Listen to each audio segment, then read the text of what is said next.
प्रस्तुत कविता के माध्यम से कवि ने कहा है और बताया है कि यदि प्रत्येक देश के आप अपनी सीमाओं के बंधन को तोड़ दे तो अवश्य ही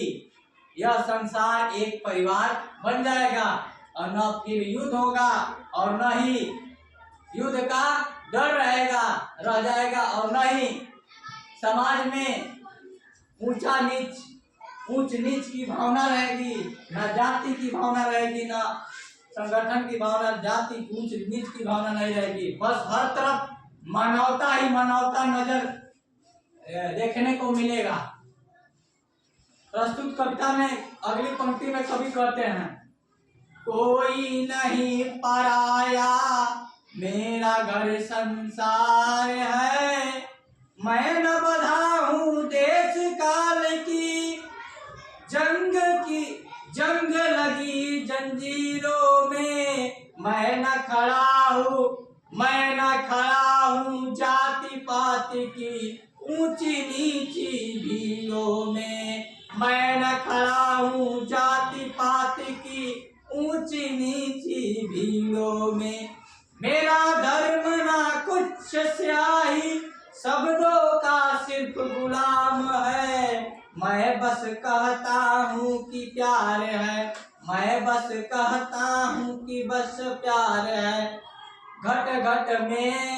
राम है,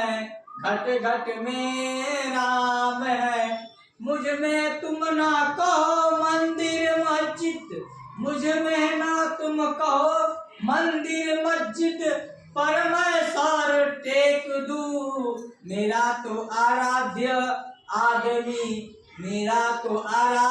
आदमी देवाले हर द्वार है, देवाले हर द्वार है, कोई नहीं पराया मेरा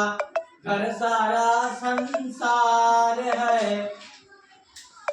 कहीं रहे कैसे भी मुझको प्यारा हर इंसान है, कहीं नहीं रहे कैसे भी मुझको प्यारा हर एक इंसान है, मुझको अपनी मानवता पर बहुत बहुत अभिमान है, बहुत बहुत अभिमान है, अरे नहीं दे तो मुझे तो भागता है मनुष्य तत्व ही, और छोड़कर प्यार नहीं स्वीकार सकल अमृतत्व भी, मुझे सुनाओ तुम ना स्वर्ग सुख की सुकुमार कहानियां, मेरी धरती 100 स्वर्गों से ज्यादा सुकुमार है, कोई नहीं पराया जग में घर मेरा संसार है, मैं सिखलाता हूँ कि जियो और जीने दो संसार को, मैं सिखलाता हूँ कि जियो और जीने दो संसार को, जितना ज्यादा बांट सको तुम बांटो अपने प्यार को, हंसो इस तरह हंसे तुम्हारे साथ दलित यह धूल भी, चलो इस तरह कुचल न जाए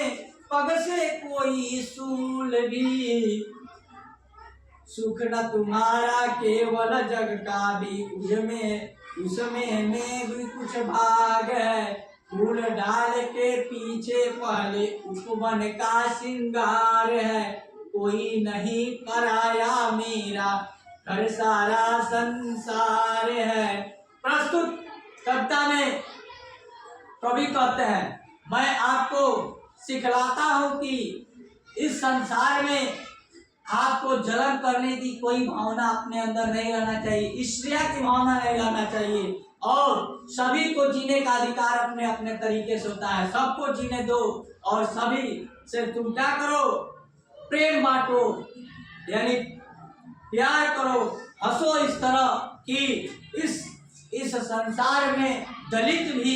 जो दलित हैं, जो गरीब तबके के लोग भी हैं, वो भी तुम्हारे साथ क्या इस मिट्टी की धूल बन जाए, चलो इस तरह इस मार्ग से तुम चलो कि कोई भी यानी कोई भी व्यक्ति या कोई भी कुचला ना जाए। सुख ना तुम्हारा केवल, ये सुख जो है ना तुम्हारा केवल है, आज है कल दूसरे का सुख हो सकता है। इसलिए कवि कहते हैं कि यह सुख ना तुम्हारा केवल, जग का भेद में उसमें कुछ भाग्य है। जग माने संसार का भी इसमें कुछ भाग है। फूल डाल के पीछे पहले उपवन का श्रृंगार है। जैसे फूल होता है, उसके डाल के पीछे उसका बागीचे का भी श्रृंगार होता है। बिना बागीचे का फूल सुंदर नहीं लगेगा, वो में खाली टहनी रहेगा तो फूल सुंदर नहीं रहेगा। अगर स्त्री सजती नहीं है तो सुंदर नहीं लगेगी। कान के बाली नहीं रहेगा और क्या नाक का ये नथुनी नहीं रहेगा तो स्त्री कहाँ सुंदर लगती है। हार नहीं रहेगा, जेवर नहीं रहेगा, वस्त्र नहीं रहेगा तो सुंदर कहाँ लगेगा। उसी तरह उसी प्रकार अगर फूल में पत्तियां नहीं रहेंगी तो फूल कहाँ सुंदर लगेगा। बात सही है। जिस प्रकार कोई नहीं पराया मेरा घर सारा संसार है, इस संसार में कोई पराया नहीं है। यह जो संसार है घर सारा मेरा परिवार है। मुझे मिली है प्यास की विषमता का विष पीने के लिए, मैं जन्मा हूँ नहीं स्वयं हित जगहित जीने के लिए। मुझे दी गई आग की इस तम में मैं आग लगा सकूं, हित मुझे इसलिए जग की सारी पीड़ा गा सकूं। मेरे दर्दीले गीतों को तुम मत पहनाओ, हथकड़ी मेरा दर्द नहीं,